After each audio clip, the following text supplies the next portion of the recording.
தமிழகத்தை சேர்ந்த ஓய்வு பெற்ற IAS அதிகாரி பாலச்சந்திரன்.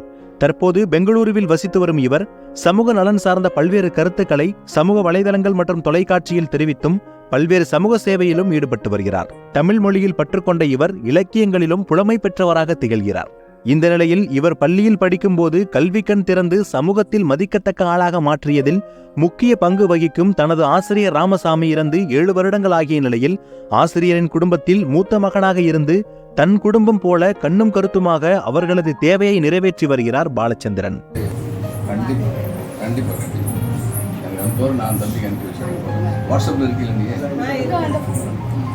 தஞ்சாவூர் மாவட்டம் திருக்காட்டுப்பள்ளி அருகே உள்ள நேமம் கிராமத்தில் ஆசிரியர் ராமசாமியின் மனைவி பட்டு பேரன் சரவணன் வீட்டில் வசித்து வருகிறார்.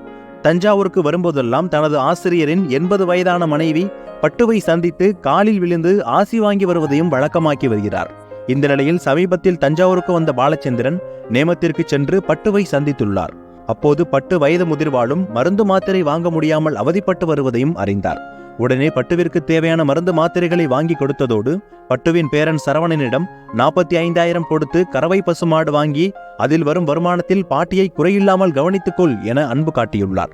என் வயிற்றுல பிறக்கவில்லை என்றாலும் என்னோட மூத்த மகனாக நின்று எங்களோட கண்ணீரை துடைக்கிறியப்பா என்று பட்டு ஆனந்த கண்ணீரில் உறைந்தார். ஆசிரியரால் தான் நான் ஆளானேன், இது என்னுடைய கடமை அம்மா என்று மூதாட்டி பட்டுவிடம் கூறி கண்கலங்க வைத்தார் பாலச்சந்திரன். 60 வருடங்களுக்கு முன்பு கல்வி கற்பித்த ஆசிரியருடன் தொடர்ந்து தொடர்பில் இருந்ததுடன் இந்த மண்ணை விட்டு ஆசிரியர் மறைந்தாலும் மூத்த பிள்ளையாக இருந்து ஆசிரியரின் குடும்பத்தை கவனித்து வரும் பாலச்சந்திரனின் அன்பான செயலால் அப்பகுதி மக்கள் நெகிழ்ச்சி அடைந்துள்ளனர்.